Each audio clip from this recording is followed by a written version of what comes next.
Oi, what? I thought you said he was a getaway driver. What the fuck can he get away from, eh? How's it going, people?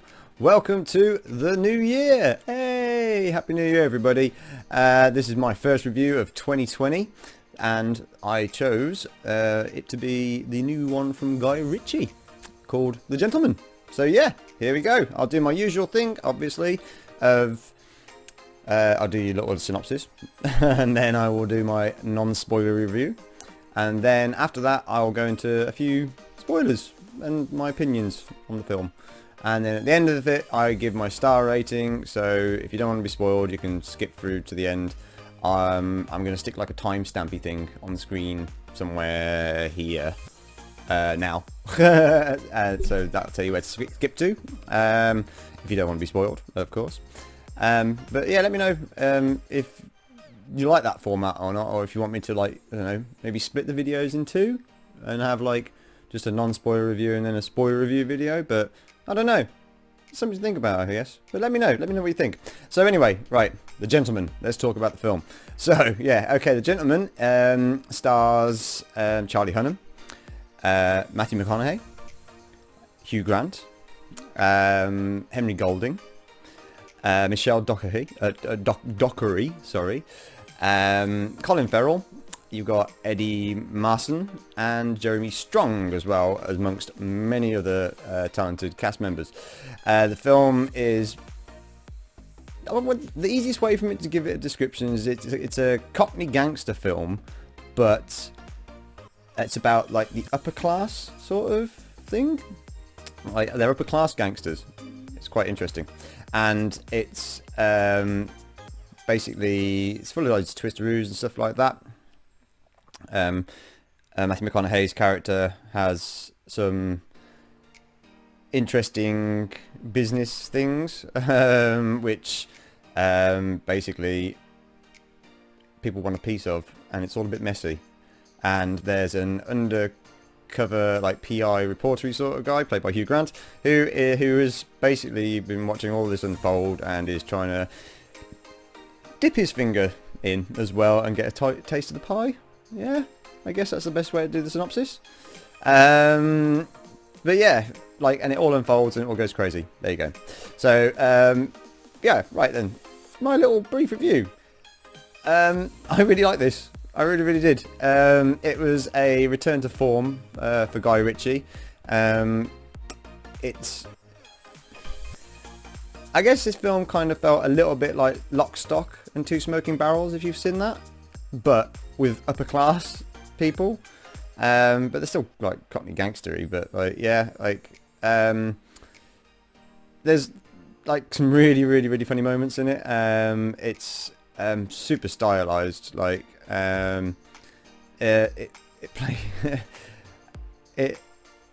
Hugh Grant plays a really interesting character in this, because everybody knows Hugh Grant. He's like posh British bloke.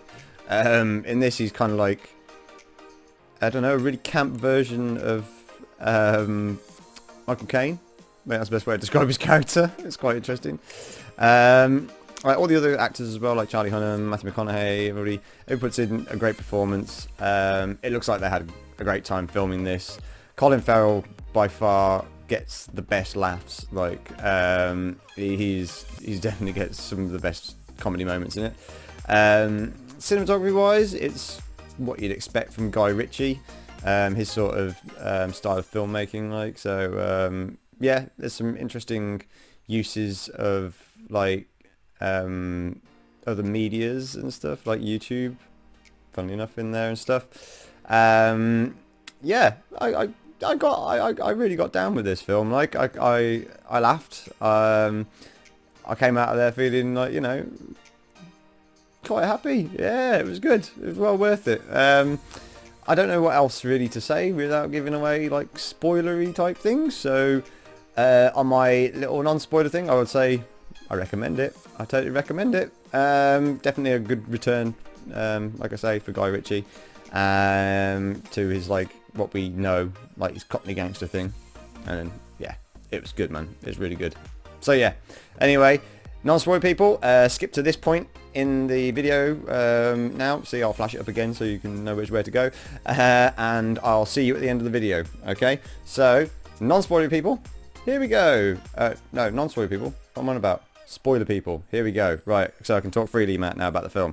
So, yeah, alright, so it's, like I said, it's like Lock, Stock, a bit, like with regards to the, like, story that's going on there, like the heisty thing, like, thing behind it is like heist.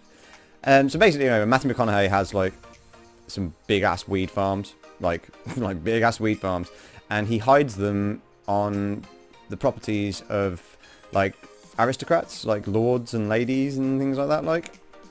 And, like, because the common thing with, like, really stupidly rich people, like lords and stuff like that, they have all these, like, acres and acres of land, massive houses, like, and stuff like that, but they're all flat broke because, like, maintaining all of that shit is expensive. So, you know, and, like, even if you, like, you know, inherit wealth like that, like, you end up giving half of it away to the state and everything, like, so they're looking for a bit of extra cash.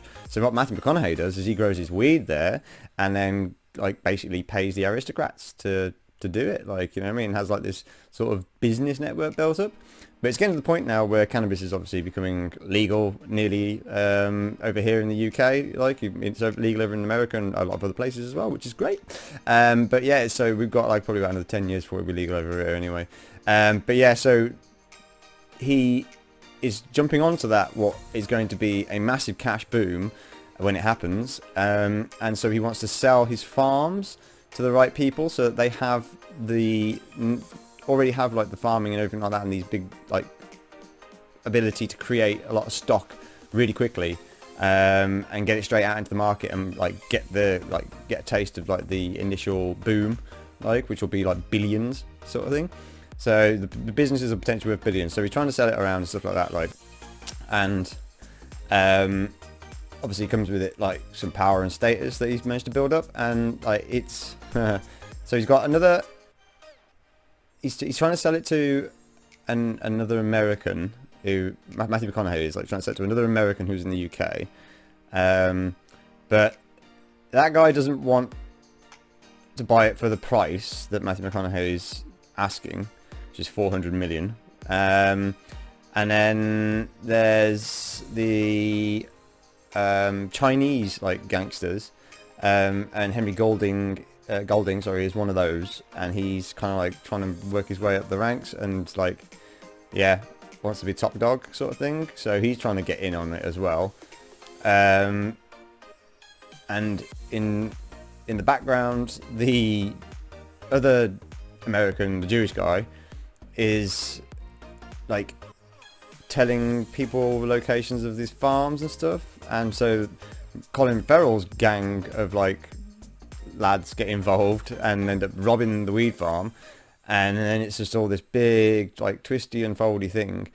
But all of this we're being told in the film via sort of flashes and flashbacks and stuff like that through Hugh Grant's character, who, like I say, he's like an a PI, sort of private investigator sort of thing, and he's got all of this going on, like, and it's all just this one big sort of, like, unraveling till the end where we find out that Hugh Grant is the bastard who's been trying to trigger this all off, like, yeah. So yeah, man, it's like, it's really interesting to see Hugh Grant playing the character he's playing in it as well. I must admit, like, Hugh Grant was, like, the standout performance for me, because he, like I say, he's basically a really camp version of Michael Caine in it, which is really quite not the norm for Hugh Grant, like, sort of thing. So I thought it was good. Like, I really enjoyed that. Henry Golding plays, like, a really good gangster sort of thing, like, and he's quite funny as well. Like I say, that there's, I mean, the only other film I've seen him in was Last Christmas. And you can check that review out if you want to, right there. Ding. There we go. But yeah, and then, like I say, we've got Michelle Dockery. She plays Matthew McConaughey's wife, and she's kind of like a bit of a gangster herself and stuff. Like, everybody seems to be a fucking gangster. It's a Guy Ritchie film. Yeah, man. Like, it was good, man. Like I say, Guy Ritchie knows what he's doing when it comes to this sort of thing. and it shows like, but don't try making films like King Arthur, because that sucked, man. That really sucked. But this is a good one. I'd give this a solid 4 stars. There you go. That's it. That's my 4-star rating. Like, that's it, definitely. So that'd be the end. Then I guess that's the end of my review. So yeah, there we are. 4 stars for Guy Ritchie on his new one. Congratulations, Guy Ritchie, you fucking wonderful fucking cunt. So anyway, yeah, that was my terrible Cockney impression. So yeah, like, thank you for tuning in to my channel and watching this video. And I hope you enjoyed it. I hope you're, like, you know, all set for the 20s now. We're going into the 20s again, so does this mean we want to start wearing sharp suits and things like that? Who knows? Who knows? We shall see if all of these people who are obsessed with Peaky Blinders start dressing that way. I hope they don't put razor blades in their hats, though. So, anyway, yeah, right, that's enough from me. Like I say, thank you for joining me. I've got plenty more content coming your way this year and beyond. So, yeah, keep your eyes open for that. So, yep, I will say my final thing of, as always, peace, love, and bye!